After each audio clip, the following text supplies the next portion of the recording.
नमस्कार दोस्तों, मेरे YouTube channel your life act में एक बार फिर से आप सभी का बहुत बहुत स्वागत है। दोस्तों, एक बार फिर से आप सभी के लिए हम लेकर आए हैं अजब गजब का प्रेम विवाह का एपिसोड 3 लेकर। इस एपिसोड में महाकुंभ की प्रेम कहानी और विवाह से आप सभी को हम रूबरू कराएंगे।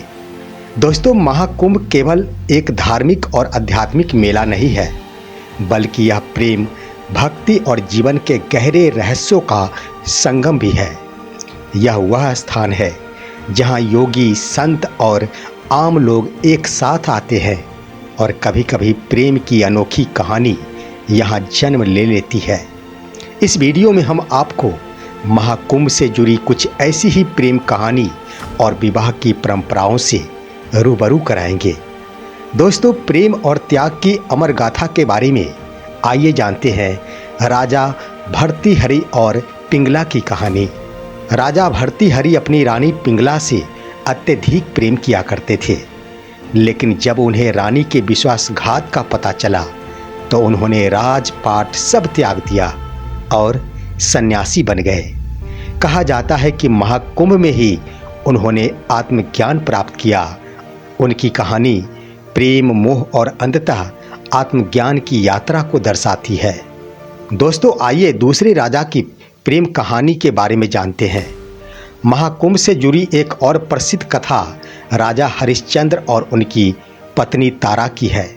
सत्य और धर्म के पालन के लिए राजा हरिश्चंद्र ने अपना पूरा राजपाट छोड़ दिया और काशी में एक शमशान घाट पर काम करने को निकल गए। उनकी पत्नी तारा और पुत्र रोहितासु ने भी घोर कष्ट झेले। कहा जाता है कि महाकुंभ के पावन अवसर पर ही उनके सत्य और तप का अंत हुआ और उन्हें पुनः उनका राज्य और सम्मान की प्राप्ति हुई। यह कहानी प्रेम, बलिदान और सत्य के प्रति अडिग रहने की सीख देती है। दोस्तों, महाकुंभ में अनेक सन्यासी और दासियां आते हैं जिनका जीवन भक्ति और ध्यान में व्यतीत होता है, लेकिन कुछ मामलों में उनके बीच प्रेम के अद्भुत प्रसंग भी देखे गए हैं।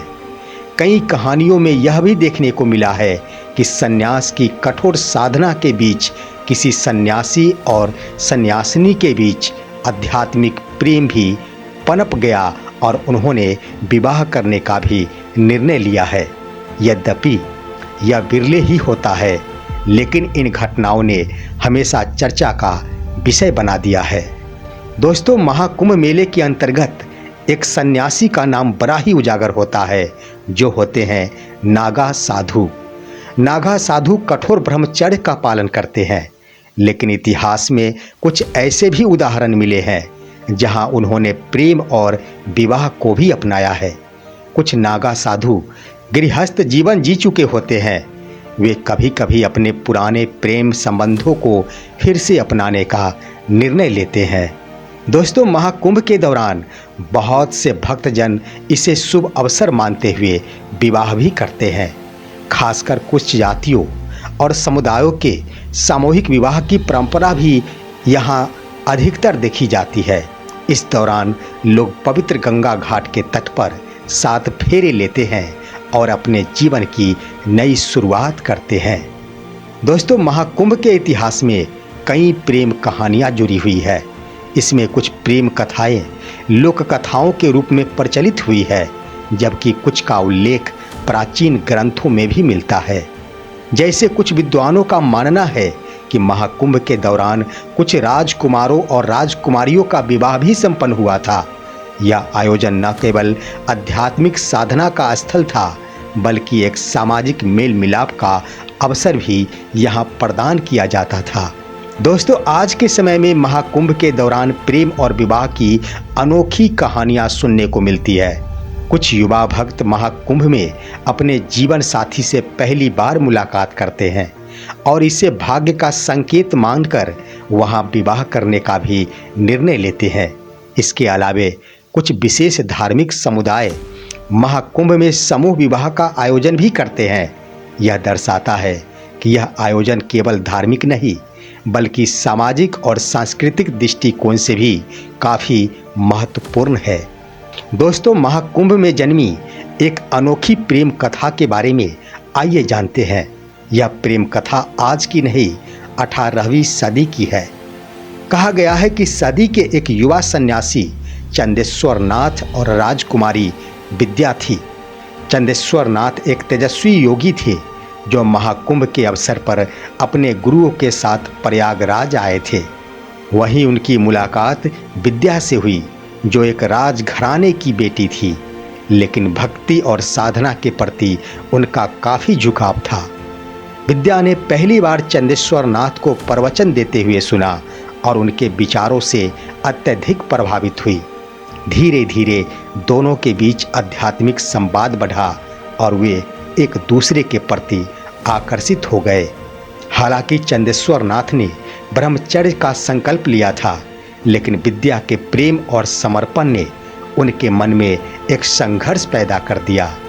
विद्या ने उनके प्रेम को केवल सांसारिक नहीं बल्कि आध्यात्मिक रूप में देखा और कहा कि वह भी उसके साथ तपस्या और भक्ति का मार्ग अपनाना चाहती है। महाकुंभ के अंत में दोनों ने सन्यासी मार्ग को ही अपनाने का निर्णय लिया और जीवन भर भक्ति और साधना में लीन हो गए। उनकी प्रेम कथा न केवल प्रेम की पराकाष्ठाओं को दर्शाती है, बल्कि यह भी बताती है कि सच्चा प्रेम आत्मिक होता है, जो त्याग और संपूर्ण से परिपूर्ण होता है। दोस्तों, महाकुंभ से जुड़ा एक और सच्चा प्रेम और विवाह के बारे में आइए जानते हैं। यह गाथा है 19वीं सदी की, जब महाकुंभ के मेले में एक युवा विद्वान ब्राह्मण आनंदराम और एक संत परिवार से आई हुई युवती गौरी का मिलन हुआ था। आनंदराम धर्म शास्त्रों के ज्ञाता थे और महाकुंभ में प्रवचन देने आए थे। वह गौरी अपने पिता, जो एक प्रसिद्ध संत थे, उनके साथ आई थी। आनंदराम और गौरी के बीच विचारों का आदान प्रदान हुआ और दोनों ने एक दूसरे की विद्या और आध्यात्मिकता को सराहा। धीरे धीरे दोनों के बीच प्रेम पनपा, लेकिन आनंदराम के परिवार को यह स्वीकार नहीं था, क्योंकि गौरी का परिवार सन्यासी परंपरा से ओतप्रोत था। गौरी और आनंदराम ने मिलकर समाज की रूढ़ियों को चुनौती दी और महाकुंभ के ही अवसर पर गंगा के तट पर सप्तपदी लेकर विवाह कर लिया। यह विवाह प्रेम, समर्पण और सामाजिक बदलाव का प्रतीक बन गया। बाद में उन्होंने मिलकर धार्मिक और सामाजिक सुधार के कई कार्य किए। यह प्रेम कथा दर्शाती है कि प्रेम केवल आत्मिक ही नहीं बल्कि सामाजिक बदलाव का माध्यम भी बन जाता है। दोस्तों, महाकुंभ केवल धार्मिक आयोजन नहीं बल्कि प्रेम, त्याग, तपस्या और जीवन के विभिन्न पहलुओं से जुड़ी हुई कहानियों का एक संगम भी है। यहाँ जन्मी प्रेम कहानियाँ हमें यही सिखाती है कि प्रेम केवल सांसारिक नहीं बल्कि आध्यात्मिक भी हो सकता है। चाहे वह राजा भर्तृहरि का त्याग हो, हरिश्चंद्र का बलिदान हो या सन्यासियों का प्रेम, हर कहानी हमें कुछ न कुछ जरूर सिखाती है। दोस्तों, आज की कहानी यहीं तक। अगर आपको यह वीडियो पसंद आया होगा तो इसे लाइक और शेयर अवश्य कीजिएगा।